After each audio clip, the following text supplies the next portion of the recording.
So, at the risk of maybe coming off too feely for some, there's something that I have to share because I think it will help others, or honestly, even if it just happens to hit at the right time for this audience of one, you watching and listening right now, I think will have been worth it. So, at the end of last year, over on the DeFranco Does channel, I shared something that I have been struggling with, something that I've been embarrassed by, and something that since then I've made great progress dealing with. And I would also argue that since then I've made great progress in almost every avenue of my life. And while there are a lot of individual efforts that I would go, okay, that's the reason, at the core of it is something very simple and very strong. And in fact, it's just 4 words that I repeat to myself. You can call them power words, you can call them a mantra, you can call them a tool, but those 4 words are I'm better than this. 4 words that I can say that remind me that I am bigger, I am better than mistakes I've made in my past. 4 words that you can say right now. If you want to do it with me, maybe it's cheesy, I'm better than this. Words that I hope you can take to heart that let you know that who you were yesterday is not everything you'll ever be. Who you are today is just a snapshot. It's a before photo for who you can be tomorrow. Just say the damn words, I'm better than this. A reminder that any moment of any day, I can take the first steps towards the thing that I want. Because words have power, which can be a scary thing when you remember some of the horrible stuff the voice in your head has said, but it can be a really empowering thing when you make sure you put in the right words. But yeah, that's it for this feely Phil cheeseball intro. Welcome back to the Philip DeFranco Show. It is Thursday, January 14th, 2021, and let's just jump into the news of the day so you can get back to yours. I hope maybe that helped you. Where we'll start today is with the entertainment news, where first up we have Armie Hammer. He's an actor. You might remember him from The Social Network or Call Me By Your Name, but he is now in the news for more controversial reasons. With it now being reported that he's exiting the upcoming Lionsgate film Shotgun Wedding, which co-stars Jennifer Lopez after disturbing messages attributed to him surfaced on Twitter. Messages that were reportedly leaked by an Instagram account called House of Effie and showcase conversations that she allegedly had with the actor. Conversations that contain graphic and disturbing sexual fantasies, including violence, rape, other really detailed and unsettling situations, and cannibalism. Now, a big thing I want to hit on, these screenshots have not been verified, but have caused Hammer to trend on social media over the weekend and then last night. An ex-girlfriend of his has also expressed that she believes these messages are real, adding to the chatter and him trending. It then led to the news that Hammer would be leaving the movie. First, a production spokesperson broke the news with a statement saying, given the imminent start date of Shotgun Wedding, Armie has requested to step away from the film and we support him in his decision. And following that, Hammer released a statement of his own saying, I'm not responding to these bullshit claims, but in light of the vicious and spurious online attacks against me, I cannot in good conscience now leave my children for 4 months to shoot a film in the Dominican Republic. Lionsgate is supporting me in this and I'm grateful to them for that. And so for now, we have to wait and see what else comes from there. I have no idea how to transition from this. In other entertainment celeb news that does not involve allegations of cannibalism, nailed it. We're seeing actor Ray Fisher continue to lodge claims that the DC Films president interfered with an investigation into misconduct on the Justice League set. For those unfamiliar, this situation begins back in July when Fisher, who plays Cyborg in DC Films, accused director Joss Whedon of creating a, quote, gross, abusive, unprofessional, and completely unacceptable work environment during reshoots for Justice League. With Fisher saying that Whedon was enabled by 2 executives, Jeff Johns and John Berg. An investigation was launched into this. There was a lot of back and forth feuding between Fisher and the studio, but you also had the likes of Jason Momoa backing Fisher, adding what happened was worthy of investigating. Gal Gadot also expressing support for Fisher speaking up. And ultimately, in December, Warner said that the investigation had concluded and that remedial action had been taken, but did not give a ton of details. Though, of note, weeks prior to this, it was announced that Joss Whedon was leaving his show at HBO and Warner, effectively parting ways with the studio. And at the end of 2020, Fisher said that he didn't want to work on any production Hamada was a part of, and that is noteworthy because he believes that Hamada actually interfered with that investigation in order to protect Jeff Johns, who is his friend. Which brings us to yesterday, because Fisher made a lengthy post on Twitter confirming that WB had in fact decided to remove him from The Flash, which upset him, but he said he wasn't surprised and said that it was more important to bring awareness to Hamada's actions. Writing, Walter Hamada interfering with the Justice League investigation is a completely separate issue than the investigation itself. And while Walter's behavior was not a point of focus for the investigation of the Justice League reshoots, his dangerous and enabling actions during the the investigation process must be called to account. He then discussed the process of bringing up the claims that led to the investigation and how he believes Hamada mishandled that, with him explaining that when he tried to escalate misconduct claims with Hamada tried to throw Whedon and Berg under the bus in an effort to save Johns, even though Fisher reiterated that Johns was part of the issue. With Fisher adding that he felt it was important he use his voice here, saying no one in any profession should have to argue with their employer for their claims of abuse, and that if ending his time as Cyborg is the cost of bringing awareness to this issue, he'll pay it gladly. But this morning we saw Warner Media standing by their man, releasing a statement in support of Hamada, with Warner Media chair and CEO Ann Sarnoff saying, "I believe in Walter Hamada and that he did not impede or interfere in the investigation. Furthermore, I have full confidence in the investigation's process and findings. Walter is a well-respected leader, known by his colleagues, peers, and me as a man of great character and integrity." With Warner also saying they remained in business with Johns, who produces a number of projects for the studio. Then we should talk about how Twitter CEO Jack Dorsey has defended his platform's decision to permanently ban President Trump. And I will say here, his comments in this lengthy Twitter thread are interesting, because in this, Dorsey says that he doesn't celebrate or feel pride in our having to ban Trump from Twitter or how we got here, but also saying, "I believe this was the right decision for Twitter. Offline harm as a result of online speech is demonstrably real and what drives our policy and enforcement above all." But then also adding, that said, having to ban an account has real and significant ramifications. Among that, fragmenting public conversation, dividing people, limiting the potential for clarification, redemption, and learning. Also noting that it, and understand these are Dorsey's words, sets a precedent I feel is dangerous, the power an individual or corporation has over a part of the global public conversation. With Dorsey then continuing by addressing the claims and criticism that Trump's ban on Twitter violated free speech, saying, "A company making a business decision to moderate itself is different from a government removing access, yet can feel much the same. If folks do not agree with our rules and enforcement, they can simply go to another internet service." However, there, Dorsey also notes that this concept has been challenged over the past week. Right, this didn't happen just on Twitter. Multiple social media platforms have now banned Trump. But also, Dorsey saying he doesn't believe that Trump's bans on social media were coordinated, saying most likely companies came to their own conclusions or were emboldened by the actions of others. Right, it's easier for someone to walk through a door if it's already been kicked down. But look, these concerns around censorship and precedent aren't just coming from Dorsey. I mean, you also have the likes of Joe Rogan talking about Amazon's decision to shut down Parler, saying, like, yeah, it's not good if someone gets on there and they're talking about violence against the government or violence against individuals or they're spreading racist ideas or whatever the fuck they're doing that disturbs people and angers people. You're right. That's not good. But I do not think that the solution is to shut them down, because the real problem is that it sets a weird precedent.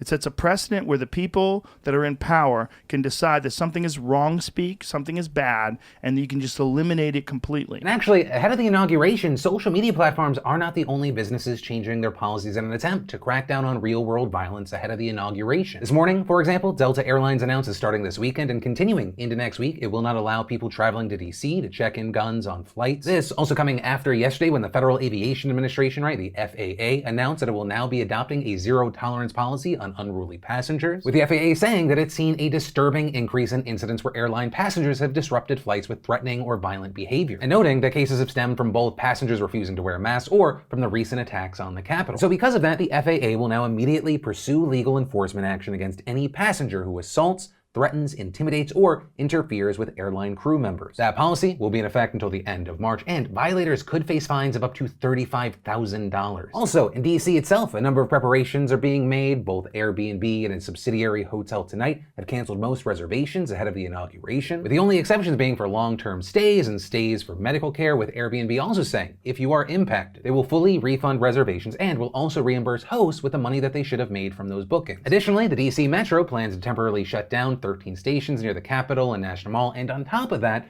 26 bus routes will be detoured around the Capitol's expanded security perimeter. But from that, let's pay some bills and maybe even get you some free stuff thanks to the sponsor of today's show, RobinhoodPhil.com. So if you don't know, Robinhood is a fantastic investment app, whether you be a beginner or an active trader. I personally used them for years, even before they were a sponsor. I love it, I trust it. And the really cool thing is if you sign up for free at RobinhoodPhil.com, right, you click the link, you type it in, whatever. All you gotta do is link your bank account and a surprise stock will appear in your account. And 98% of awarded stocks can be $10 or less, which, hey, still awesome. But there's also a chance you can get stocks like Visa, Microsoft, or Apple, all for free without having to put money in your account. You just gotta go to Robinhood could.phil.com or click that link in the description down below. Then we should talk about how you can now officially download thousands of CIA UFO records. Not a sentence I thought I would ever say, but all of this is thanks to John Greenwald Jr. and the Black Vault, his online archive of declassified government information. So, according to reports, the CIA created a CD-ROM. Are there going to be people that don't know what a CD-ROM is?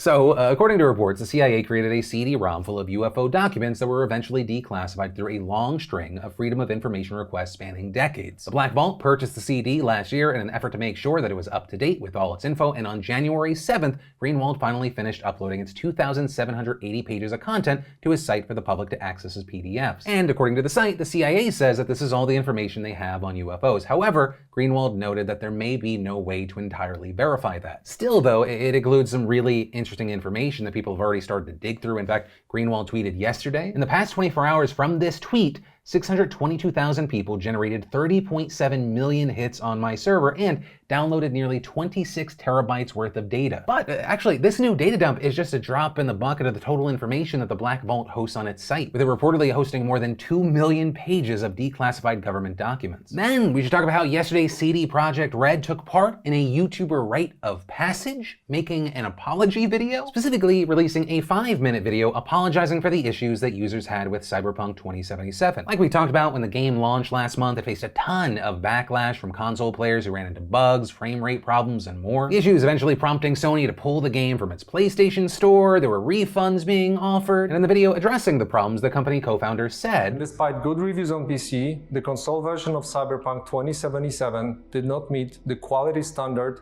we wanted it to meet. I and the entire leadership team are deeply sorry for this, and this video is me publicly owning up to that. Please don't fault any of our teams for what happened. They all are incredibly talented and hardworking.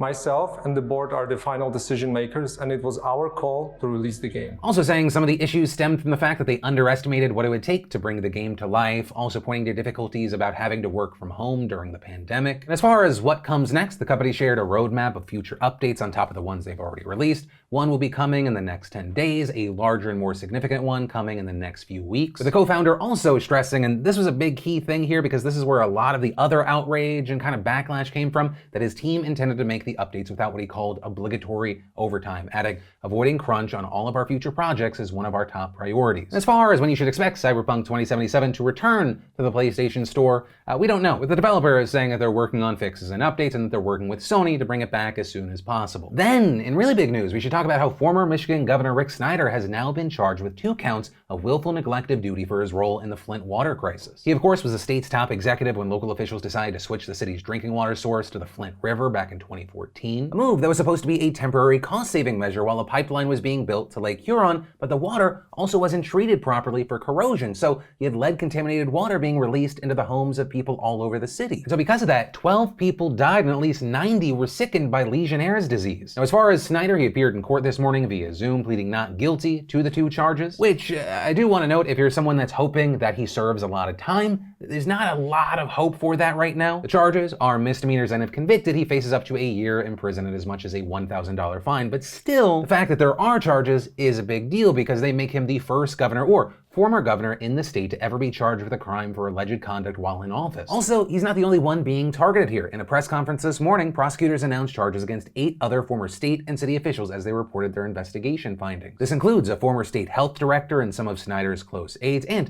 in total, 41 charges have been filed across all 9 people, with some facing charges of involuntary manslaughter and extortion. You know, Flint residents have been waiting a very long time for there to be some sort of justice or any consequences whatsoever. One of the last times we talked about this was 2019, where prosecutors dropped 15 criminal charges tied to the Flint case, saying that the investigation would begin again from scratch. At the time, citing concerns about how the special counsel had conducted its probe, but it also wasn't until last year that the state reached a $600 million settlement with the victims, establishing a fund which residents can file for compensation. But these new charges are going to be something we should keep an eye on. Then, let's talk about unemployment news and how the hell we're going to get out of this. Because what we're seeing right now is another 965,000 Americans filed for unemployment last week, which is is the highest number of new claims since last August. It's notably also 181,000 more filings than the week before, marking the largest week-to-week increase since the beginning of the pandemic. Additionally, more than 284,000 Americans filed under the federal Pandemic Unemployment Assistance Program for self-employed people and gig workers, a jump in that category of 100,000 more claims than the week prior. But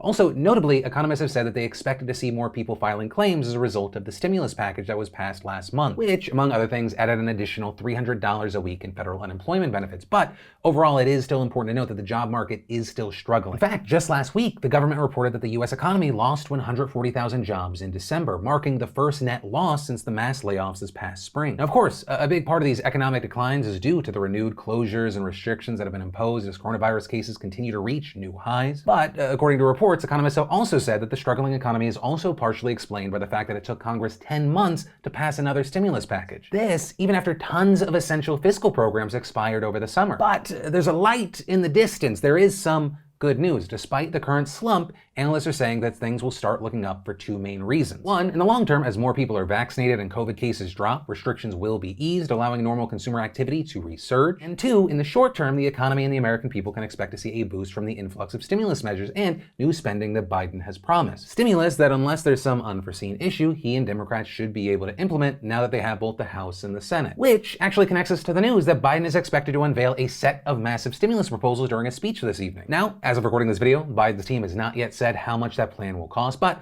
last week the president-elect himself said that he would deliver trillions in economic relief. And as for what is expected in this package, Biden has said that there will be significant funding for state and local governments, small businesses, and to help reopen schools, as well as billions of dollars to speed up vaccine distribution. Other people briefed with Biden's plan also reportedly said that this will include an extension of the extra federal unemployment benefits, which are currently set to end in March for many workers, as well as more aid for renters. And then, of course, one of the most significant provisions would be the stimulus checks. While the December package included an additional $600 in direct payments, many have argued that is nowhere near enough. This including Biden himself, who last week said, "We need more direct relief flowing to families, small businesses, including finishing the job of getting people that $2,000 in relief, direct payment.